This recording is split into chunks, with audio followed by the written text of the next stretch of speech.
I've spent most of my career running troubled organizations just about to go bankrupt. And in running those organizations, what I learned is that what makes arts organizations work is when they do really interesting work.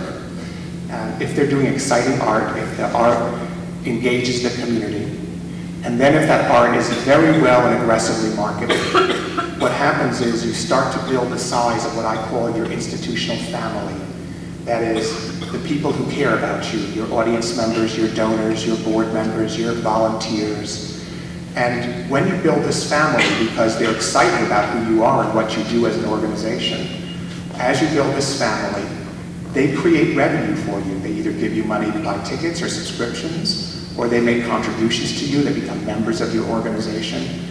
And so your revenue goes up. And when your revenue goes up, if you take that revenue and put it into more interesting programming and market that programming well, the family gets even larger and the revenue goes up. And you put that money into more good programming and more good marketing, and your family gets even larger, and so on and so on. And organizations that are successful and are in this cycle feel it. They feel the number of people who care about them growing, they feel their revenue growing, they feel the quality of the work they do is getting better, and they feel this very positive spirit.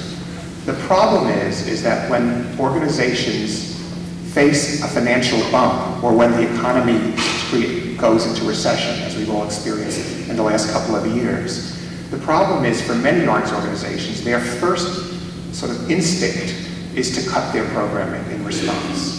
And when you cut your programming, almost always it's attached to a cut in marketing as well. Well, if you're doing less work and you're not promoting yourself as aggressively, what happens is your family starts to look elsewhere. And they find other things to do. And so your revenue falls, and you put a little less money into programming, and you market it less aggressively, and your family gets smaller, and you get sicker and sicker and sicker as you get in this very difficult, vicious cycle. I used to run a ballet company in New York. It's a big company called American Ballet Theater. And when I got there, they were quite ill. They had been ill for a number of years. And I found they had done the same ballet in their New York season, Romeo and Juliet, for 7 years in a row. Why did they do Romeo and Juliet for 7 years in a row? Well, it was cheaper to do. They already had the costumes, they already had the sets, it was already rehearsed. It did not cost a lot to put on that ballet. So they kept doing it and doing it and doing it. You can imagine how bored their audience was and how bored their donors were. Their family was dissipating because they just weren't interesting enough. And then I went to the Royal Opera House in London, which was the poster child for sick arts organizations. Their deficit when I arrived was $30 million, if you can imagine that. And the board of the Royal Opera House, in its wisdom, decided that the way they would solve that huge deficit was to cancel every performance for 1.5 years. The idea being, if we don't do anything, we won't get sicker. But of course, if you don't do anything, there's no ticket revenue, and there's no reason for anyone to make a contribution. So indeed, they were getting sicker and sicker and sicker. You don't get healthy by cutting your programming. You get healthy by planning and talking about interesting work that's going to engage your community, and cutting every other expense you can. And so for me, that mantra of good art, well marketed, really works for all arts organizations.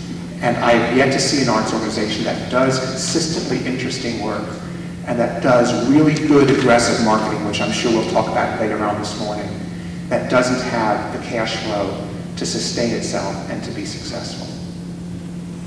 Thanks. We were talking a little earlier, I think what a fascinating process to travel around the country and sort of see what's going on. And I'd say we're in a kind of pessimistic period in a sort of cycle. Just as a side thing, I'd say one of the pleasures of your book is that it's quite cheerful, you know. And I'm an optimist. And has funny stories, and you know, disastrous things happen, and then but they have good outcomes in the book. So I can always use a little cheer. What are you sort of learning about the nonprofit arts scene from having done this extensive tour? It's really been wonderful to go to all the states and to meet so many people. In total, I've met 11,000 people on this tour. And on the very positive side, what one sees is the arts are vital to every community in this country. I have not been anywhere where there was not a group of very passionate supporters. Also, the arts are much more resilient than we had thought. Americans for the Arts estimated about 18 months ago that 10,000 of our 100,000 arts organizations in this country would go bankrupt in this recession. Nowhere near that amount are going away. Arts organizations are very, very resilient. They're used to doing with less. And so that's the good news. On the other side, I would say I've seen that there's a serious lack of training for arts managers. We spend billions of dollars in this country training singers, dancers, pianists, oboe players, visual artists. We spend almost nothing to train the people who have to employ them. I have literally not one day of training for my job. That's not a good thing. So we really have to think about that. If we want a healthy arts ecology, we have to think about how we're going to do a better job of training people. I think there's a lot of concern about planning in a bad economy. I've talked to a lot of people who said they can't really do a lot of planning right now because they don't know what the economy will be like 2 or 3 years from now. And my response is, if you aren't doing your good artistic planning, particularly right now for the next several years, when the economy turns around, you won't have projects ready to go that are going to engage the community and take advantage of the turnaround. Most arts organizations I have talked to plan their art a year, sometimes 2 years in advance. I have a weird notion, but I plan my major projects 5 years in advance. I work 5 years out. I'm deeply into 2015 at the moment in my work.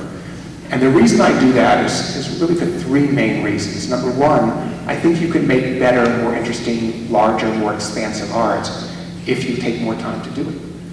If you want to do a big, exciting project, you don't, 6 months or 8 months isn't just